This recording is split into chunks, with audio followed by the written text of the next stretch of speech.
안녕하세요. 오늘은 부자가 되는 법을 가르쳐 드립니다.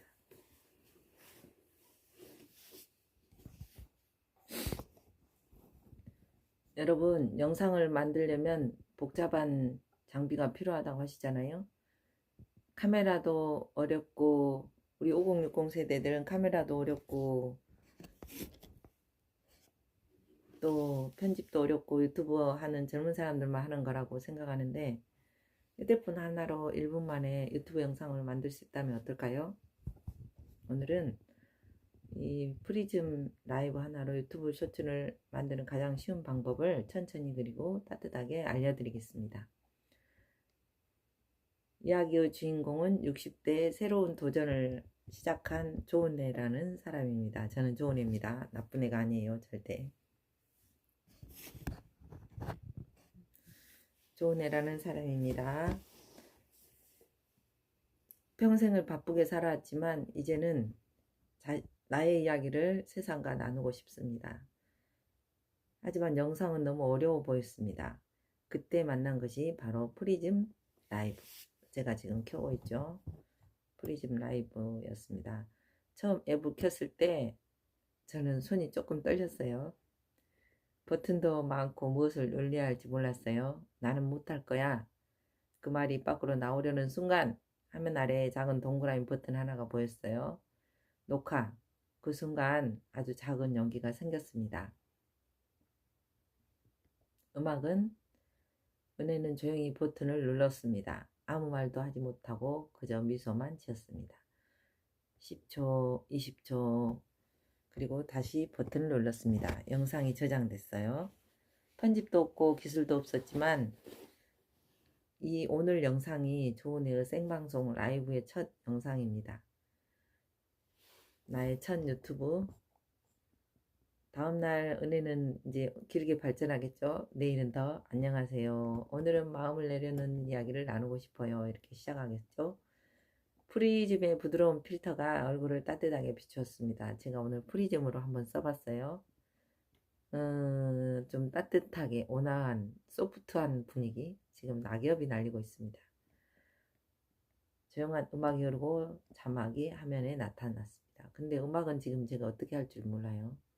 음악 어떻게 하죠, 여러분? 영상은 기술이 아니라 마음이라는 것을 알았어요. 세상과 연결. 30초짜리 영상 하나를 유튜브 쇼츠에 올리고 조회수는 많지 않았지만 댓글 하나가 달렸습니다. 선생님 목소리가 참 따뜻해요. 그 문장이 저의 마음을 조용히 울렸습니다. 그리고 알게 됐어요. 늦은 시작은 없는 거라고 알게 됐어요. 여러분, 유튜브는 대단한 사람이 하는 게 아니에요. 저같이 평범한 사람, 아무것도 몰라도 돼요. 알면서 배우면서 시작하면 되니까요. 오늘부터 프리즘 라이브를 켜서 매일 방송을 하려고 해요.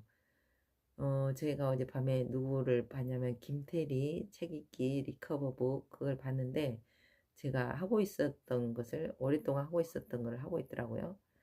그래서 김태리를 한번 따라해 보겠다. 그래서 마음 먹었어요. 오늘부터. 여러분도 한번 따라해 보세요. 저처럼. 오늘 프리즘 라이브로 켜서 30초만이라도 이야기를 해보면 어떨까 이런 생각이 들었습니다.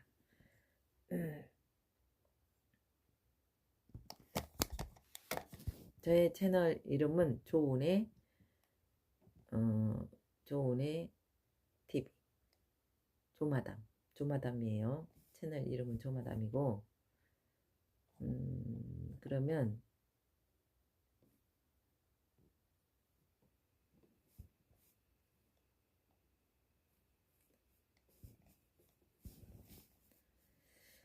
시니어도 가능한 유튜브 시작법 이걸로 한번 오늘은 이야기를 해볼까요?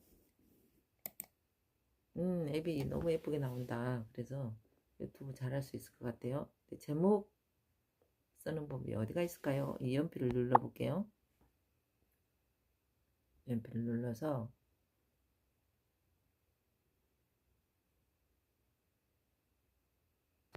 이렇게 나오고 예약도 나오고 공개 교육도 나오고 라이브 방송이라고 나와요.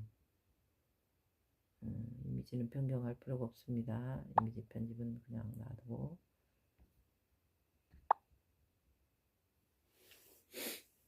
그 다음에 점 3개를 눌러서 마이크, 카메라, 화면 보기, 풀, 전면 카메라 좌우 반전 사용, 블루투스 마이크 사용, 저장 다 돼 있고, 카메라 프로로 돼 있고, 카메라 프로를 누르니까 화면이 달라졌어요. 카메라 프로를 누르니까 이렇게 조정할 수 있는 앱이 ISO도 있고,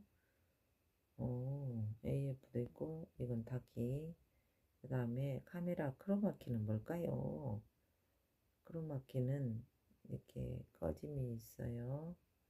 카메라 크로마키, 색상 이런 것도 있고, 배경도 있고, 취소.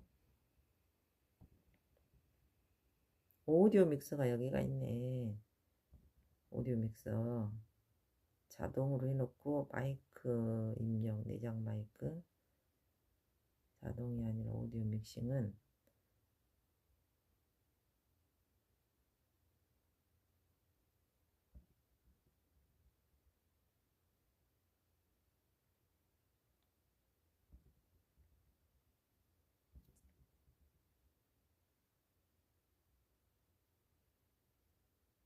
전 자동으로 할게요.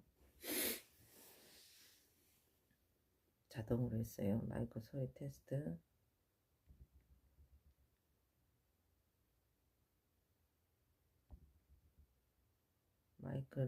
마이크 내 목소리를 직접 들어보며 테스트에 사용해 보세요. 이어폰 사용을 권장합니다. 그랬어요. 이거는 안 해도 될 것 같아요. 그래서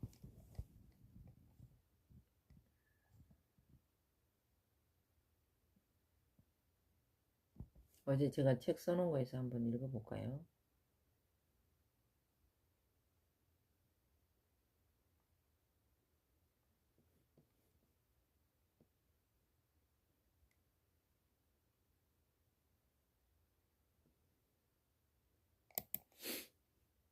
제가 스토리 엔진에서 책을 썼는데 여기는 어떤 책이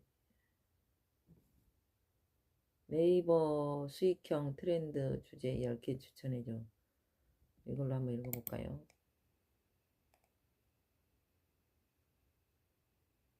제가 이제 앱소설을 배워서 쓰기 시작했는데요. 제가 쓴 앱소설을 한번 읽어드릴게요.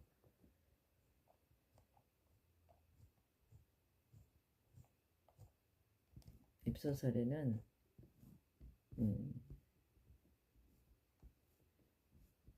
제목은 남주의 기억을 훔친 계약 신부예요. 핵심 키워드는 노판, 계약 결혼, 기억 조작, 집착 남주, 복수 여주. 왜 네이버에서 수익이 나는가? 계약 기억 상실 조합은 초반 오와 내 감정 갈등을 빠르게 폭발시켜 유료 전환이 강합니다. 유료 전환 유도 포인트. 남주는 기억을 잃은 게 아니라 일부러 숨겼다. 1차 반전.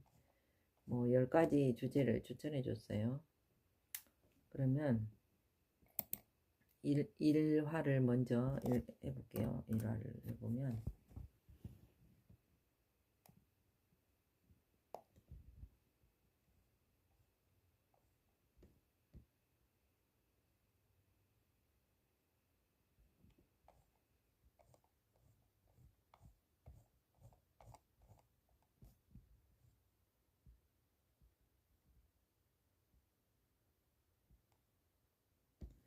기억을 가져가는 대가 계약하시겠습니까? 이 제목은 남주의 기억을 훔친 계약 신부인데요. 1화 기억을 가져가는 대가예요. 계약하시겠습니까? 계약 결혼을 합니다. 황금빛 계약서가 눈앞에 떠올랐다. 나는 떨리는 손으로 펜을 들었다. 이 결혼은 사랑이 아니다. 복수다. 계약의 밤. 한국은 고요했다. 남자는 창가에 서 있었다. 은빛 머리카락, 차갑게 가라앉는 눈동자. 제국의 황태자 레온 하르트. 날 사랑하진 않겠지? 그가 먼저 말했다. 필요 없습니다. 나는 미소 지었다. 폐하도 마찬가지잖아요. 그의 시선이 날 파고들었다. 대신 조건이 있다. 말씀하세요. 내 기억 하나를 가져가. 심장이 내려앉았다. 왜 그런 조건을? 신뢰는 필요 없으니까. 그는 덤덤했다. 나는 알고 있다. 그 기억이 무엇인지. 3년 전 학살 사건. 내 가족이 죽던 날 나는 속삭였다. 좋습니다. 계약 마법진이 발동했다. 빛이 터졌다. 그리고 그의 눈동자가 잠시 흔들렸다. 무엇을 잃었지? 성공이다. 첫날 밤이 대화를 했어요. 침실은 차분했다. 하지만 공기는 팽팽했다. 오늘 우린 부부다. 그가 낮게 말했다. 우린 오늘부터 부부다고 말했어요. 기억이 없어도 감정은 남는다. 나는 웃었다. 그럼 날 사랑하게 되겠네요. 그의 눈이 가늘어졌다. 확신이 있나? 나는 대답하지 않았다. 대신 그의 손을 잡았다. 차갑다. 그가 멈칫했다. 왜 이렇게 떨지? 기쁜가 봅니다. 거짓말이다. 나는 알고 있다. 기억을 빼앗긴 사람은 언젠가 파고든다. 파괴된다. 그리고 나는 그를 파괴할 생각이었다. 그런데 그가 내 손을 놓지 않았다. 이상하군. 뭐가요? 널 처음 기분이 아닌데. 심장이 세게 뛰었다. 설마 불안이 스친 순간 문 밖에서 비명이 울렸다. 황태자 전화 암살입니다. 그가 벌떡 일어섰다. 나를 돌아본다. 내 기억이 사라진 날의 차가운 우연치고 온 재미있군. 그의 시선이 나를 의심했다. 그리고 그 순간 창문이 깨졌다. 검은 화살이 우리를 향해 날아왔다. 그 화살은 내 가문의 문장이 새겨져 있었다. 계약은 시작일 뿐이다. 이런 기억은 반드시 돌아옵니다. 그때 누가 먼저 무너질까요? 뭐 이런 내용인데 이거는 이제 제가 웹소설로 써보기로 하고요. 책을 좀 읽어볼까요? 제가 오늘은 처음으로 부자가 되는 법을 가르쳐 드립니다. 이 책으로 한번 시작해 볼게요. 지은이는 라미셋인데 미국 개인 재무설계사에서 사업가로 중산층 출신으로 대학교 때부터 스스로 학비를 마련하기 시작했어요. 자수성가한 백만장자가 되었는데 스탠포드 대학교에서 과학기술과 사회 심리학을 전공했고 같은 대학에서 사회학 석사 학위를 취득했다고 합니다. 이 사람은 비즈니스 컨설팅 기업인 그로스랩이라는 IT 기업의 설립자인데 개인 웹사이트를 통해 부유한 삶을 살 수 있는 방법을 100만 명이 넘는 사람들에게 가르쳐주고 있으며 자동화 재테크 시스템을 통해 사람들이 더 돈을 많이 벌고 새로운 사업도 시작할 수 있도록 돕는 사람이에요. 자동화 시스템을 만들었나 봐요.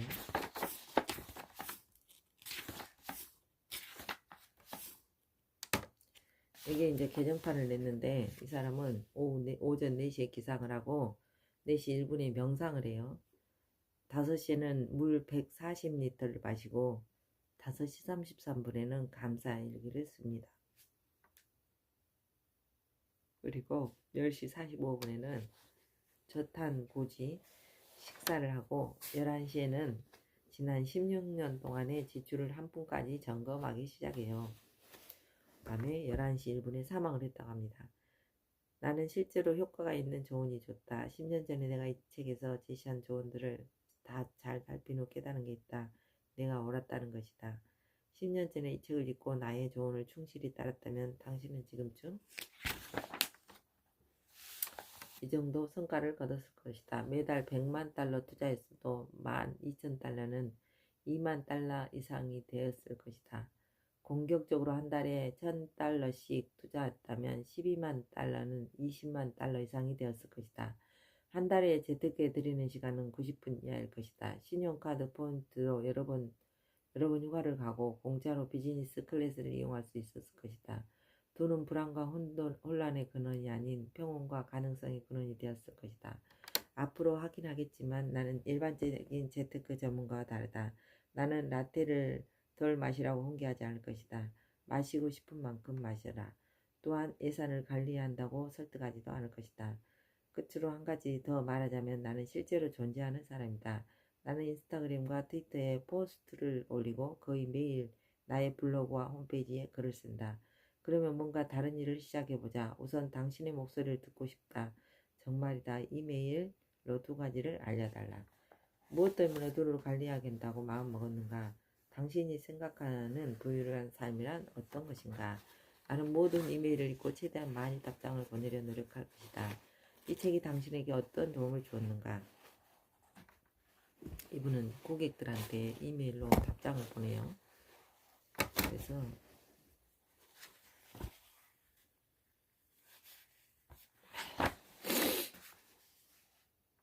일자리가 없을 때 사인 카드 빚 1만 달러를 갚았어요. 줄리아 프로스키라는 사람은 38세인데요. 샌프란시스코 콘도를 샀대요. 지금은 빚 없이 은퇴 자금을 모으고 있다고 합니다. 카일 슬래터리는 은퇴 자금으로 20만 달러를 모았고 전용 계좌를 만들어 여행을 많이 다녀왔대요. 너무 많이 가서 정확히 몇 번인지는 말하기 힘들대요. 1년에 한두 번씩 해외여행을 갔는데 작년에는 남아프리카, 올해는 한국에 다녀왔어요. 애슐리 리가라는 사람이 이렇게 됐대요. 그 다음에 션 월킨스는 부유한 삶이란 자유를 뜻하는데 저는 9달 동안 아르헨티나, 콜롬비아, 미국을 여행할 수 있었어요. 지금은 아내가 6달 동안 쉬면서 앞으로 할 일을 생각하는 시간을 갖고 있어요. 좀 쌀쌀한 것 같아서 이거는 읽어야 될 것 같아요. 아니면 목도리가 있으면 좋은데 목도리가 없으니까 이렇게 하고 목이 추워요.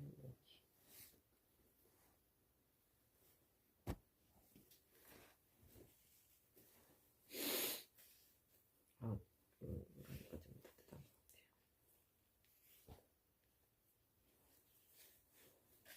이거를 옷을 거꾸로 입어줬네. 뒤집어서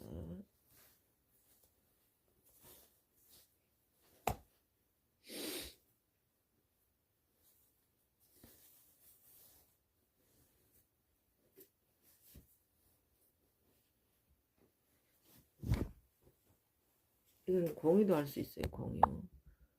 공유를 해볼까요? 링크 목사 이렇게 선택할 수가 있네. 유튜브 그래서 공유를 할 수가 있어요. 예를 들면 무전방에 공유를 해볼까요?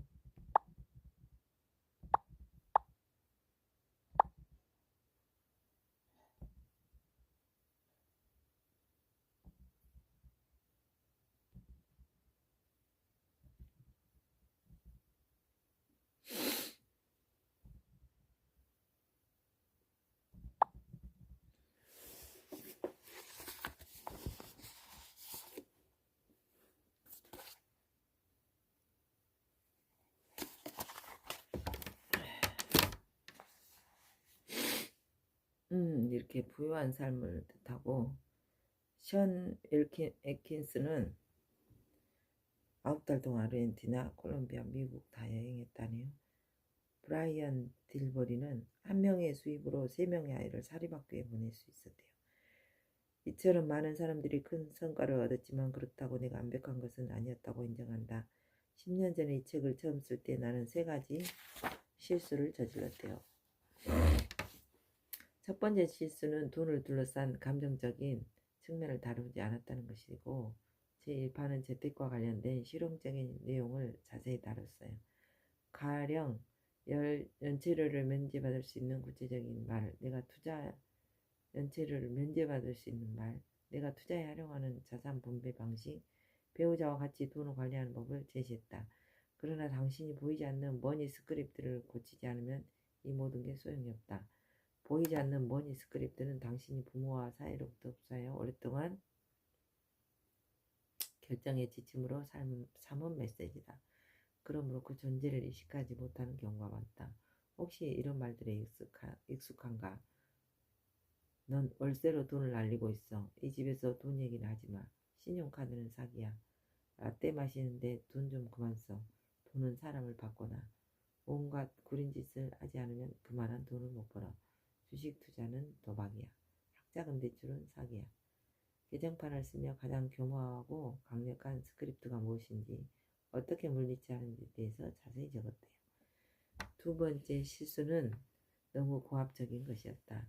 사실 당신은 당신이 생각한 부유한 삶의 모습뿐 아니라 거기에 이르는 방식을 선택할 수 있고, 제1판에서 나는 부유한 삶의 여러 정의를 제시하면서도 다양한 경로로 거기에 이룰 수 있다는 사실을 밝히지 않았어요. 가령 당신에게 부유한 삶은 맨해튼에서 사는 것일 수도 있다. 또는 1년에 40일 동안 유타에서 스키를 즐기는 것이거나, 돈을 모아 아이들이 뛰놀 수 있는 큰 마당이 있는 집을 사는 것이거나, 크로아티아에 있는 초등학교를 후원하는 것일 수도 있다. 그는 당신이 정하기 나름이다. 저는 이제 지금 책을 쓰면서 후원을 받고 있는데, 제가 책을 열심히 써서 후원을 받아서 아픈 사람을 도와주고 싶어요. 그래서 돈이 없어서 좀 치료를 못하고 있는 사람들을 도와주는 것이 저의 삶의 방식이 됐으면 좋겠어요. 어떤 사람은 저축은 10%, 투자는 10%라는 전통적인 경로를 선택하여 편안하고 부유한 삶에 이르는 길을 천천히 나아간다. 또 어떤 사람은 50%를 저축하여 투자 수익으로 영원히 생활비를 대는 교차점에 신속하게 이르는 사람도 있어요. 나는 그것이 무엇인지 당신이 선택한 부유한 삶에 이르는 다양한 길을 보여주고 있다. 그래서 통상적이지 않는 경로로 부유한 삶을 일군 사례를 이 책에 많이 담았다. 끝으로 세 번째 실수에 대해 말하겠다. 나는 지금까지 살면서 많은 일을 망쳤다. 가령 잘못된 사람을 채용했다가 해고했고, 준비 없이 미팅에 나갔다가 테드 강연 기회를 잃기도 했다. 20대 중반에는 183cm에 58kg으로 몸이 털복숭이 찰흙 인형 같았다. 키는 큰데 몸무게가 적어요. 그러나 이런 가오도 최악의 실수에 비하면 아무것도 아니래요.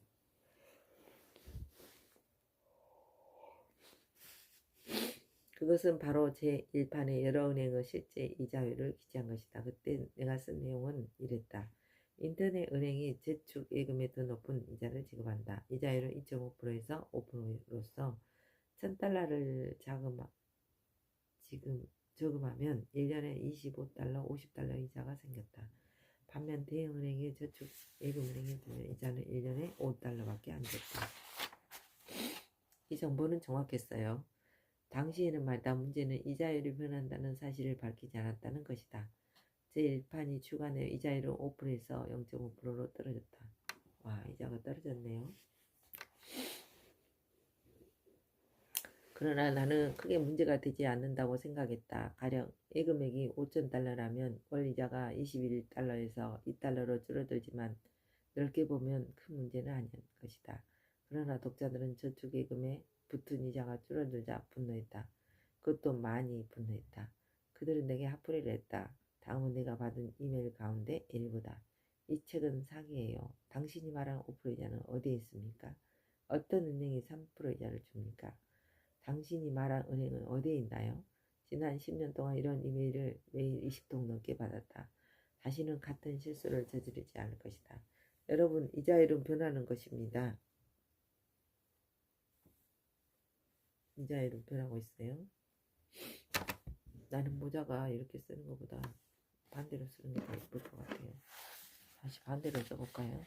모자가 컬러가 앞에가 더 예쁜데 이렇게 해서 모자를 반대로 써보면 여기가 예뻐서 안 보이잖아요. 이렇게 하면서 반대로 쓰면서 모자가 안 되네. 안 예뻐.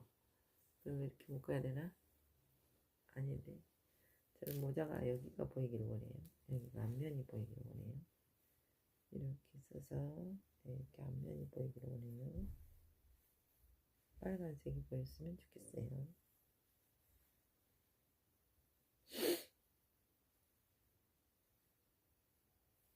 이렇게 해서 앞면이 보여요.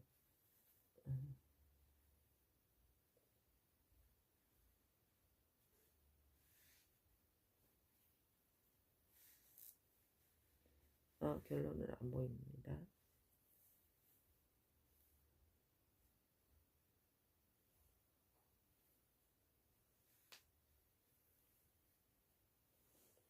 이거 써야겠다.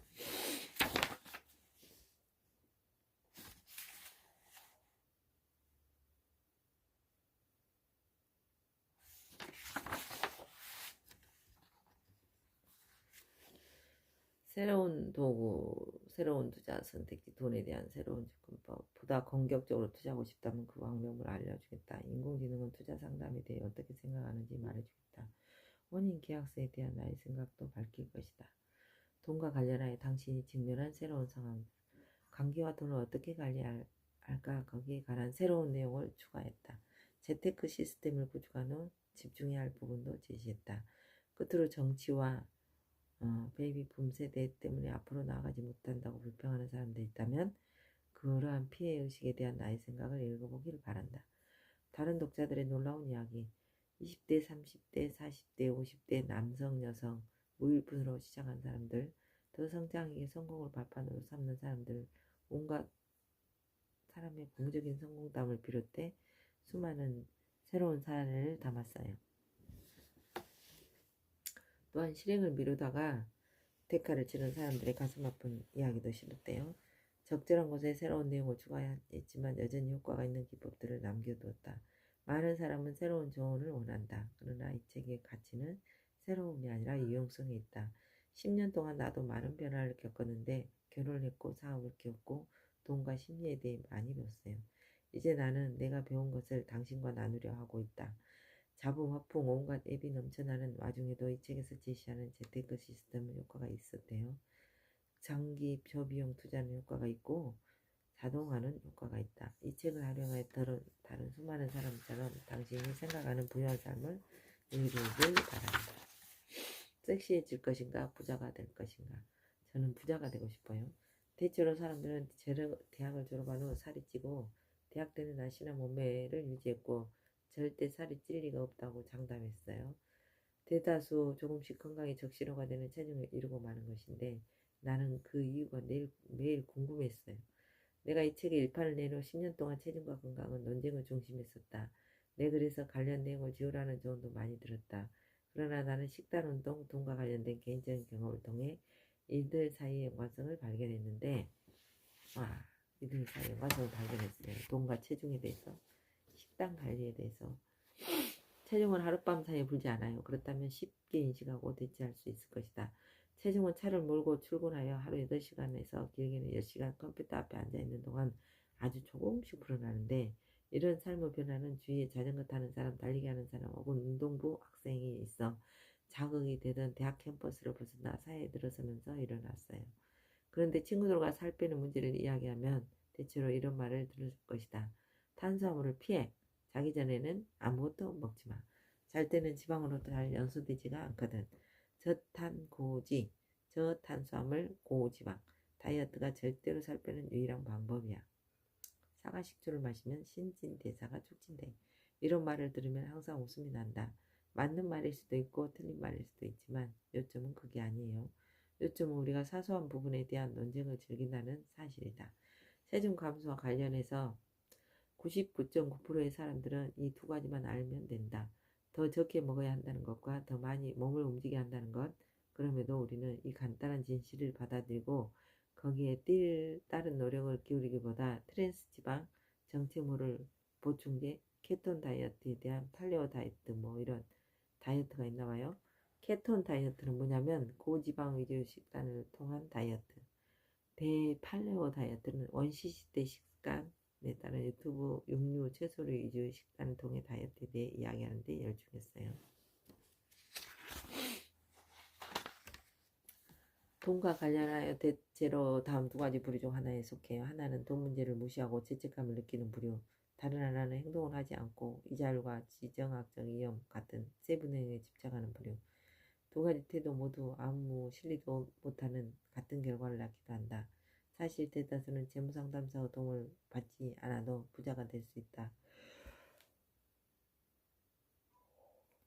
탄탄한 은행의 계좌를 만들고 일일 자금 관리를 자동화하기만 하면 된다. 또한 투자에 대한 여러 가지 사항을 파악한 다음 30년 동안 돈이 알아서 불어나도록 놔두면 된다. 그런데 이 단순한 진리가 조금도 그럴싸하게 들리지 않는다. 그래서 우리는 그리고 올해의 인기 종목에 대해 끝없는 예측을 늘어놓을 뿐 신청 결과에 대해 결코 책임지지 않는 전문가들이 인터넷에 올려놓은 글을 읽는다. 어떤 사람은 오를 겁니다라고 말하고 어떤 사람은 내릴 겁니다라고 말한다. 우리는 그들이 무슨 말을 하든 거기에 이끌린다. 왜 그럴까? 사소한 문제에 대한 논쟁을 즐기기 때문이다. 우리는 거기서 만족감을 느낀다. 결국은 시간만 낭비하고 상대의 마음을 바꾸지 못해도 상관없다. 자신의 생각을 표현했다는 것에 기분이 좋아 실질적인 성과를 냈다는 착각에 빠진다. 당신이 근래 친구와 돈 문제나 건강 문제에 대해 이야기할 때를 돌이켜보라. 대화를 나누는 운동을 했는가? 저축예금에 돈을 넣었는가? 당연히 아닐 것이죠. 게다가 사소한 문제에 대한 논쟁을 실제로 어떤 일을 해야 할 필요성을 없애주기도 했다. 그런데 어떻게 할까? 바보들은 이러한 논쟁을 계속하도록 놔두고 우리는 그 논쟁에 빠져나와 지출을 관리하는 것은 작은 단계들을 밟으며 재테크를 배우면 된다. 살을 빼기에 영양사가 될 필요가 없듯 차를 운전하기에 정비사가 될 필요도 없듯 부자가 되기 위해 재테크와 관련된 모든 것을 알 필요는 없다. 하지만 다시 한번 말하지만 부자가 되기 위해서 전문가가 될 필요는 없다. 온갖 정보를 가로질러서 실제 행동에 나서는 방법만 알면 돼요. 그러면 죄책감도 들 수 있다고 하네요. 엘리자베스 살리번 버튼은 이렇게 말했어요. 노후 자금을 모아야 한다는 걸 알았지만 기업 퇴직 연금에 돈을 넣은 것 말고는 다른 방법을 몰랐어요. 돈을 안 쓰는 게 고쳐주의라고 생각했죠. 그런데 어떤 일이든 돈을 쓰면 죄책감을 느껴요. 그 일 때문에 따로 돈을 모았는데도 말이에요. 게다가 연봉 인상을 요구할 생각을 해본 적이 없고 그 문제에 어떻게 접근해야 하는지도 몰랐어요. 그저 회사에서 제시한 첫 연봉을 정해진 것으로 받아들였죠. 왜 돈 관리가 어려울까? 돈을 관리하지 않는 이유는 정말 다양하다. 그 중에는 타당한 것도 있지만 대부분 게으름에 대한 변명에 지나지 않는다. 자료 조사를 10분도 하지 않는 데 대한 변명 말이다.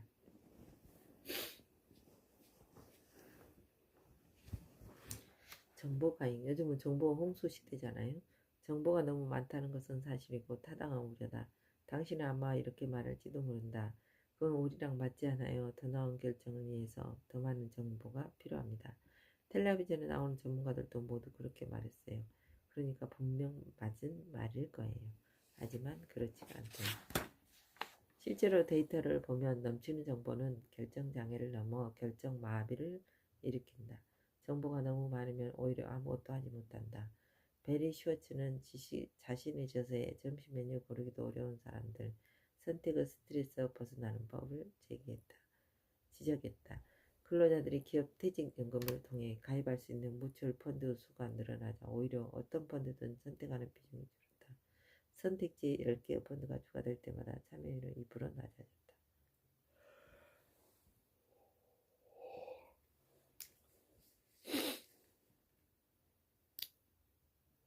오늘은 20페이지까지만 읽겠습니다. 당신은 인터넷에서 주식, 기업 퇴직금연금, 로스 퇴직계좌, 보험, 529 플랜의 투자에 대한 광고를 묻는다. 어디서 시작해야 할까? 너무 늦은 건 아닐까? 무엇을 해야 할까? 광고를 보면 아마 머릿속에 많은 질문을 떠올릴 것이다. 그런데 모든 정보를 본 후 결국 당신은 아무것도 하지 않는다. 많은 정보가 최악의 선택을 이끈 것이다. 다음에 표가 보여주듯 투자는 일찍 할수록 좋다. 셀리와 댄을 비교해 놓은 표를 자세히 보라. 똑똑한 셀리는 댄보다 더 짧은 기간 동안 투자했지만 6만 달러를 더 얻는다. 그는 35세에서 45세까지 10년간 한 달에 200달러를 투자한 후 그 돈을 절대 건드리지 않았다. 반면 멍청한 댄은 바쁘다는 이유로 돈 문제를 신경 쓰지 않았다가 45세가 되어서 한 달에 100달러씩 20년간 투자했다. 멍청한 댄이 오히려 10년 더 투자하지만 더 많은 돈을 얻은 건 똑똑한 셀리다. 부자가 되기에 당신이 해야 할 가장 중요한 일은 일찍 시작하는 것임을 알 수 있다. 일찍 시작해야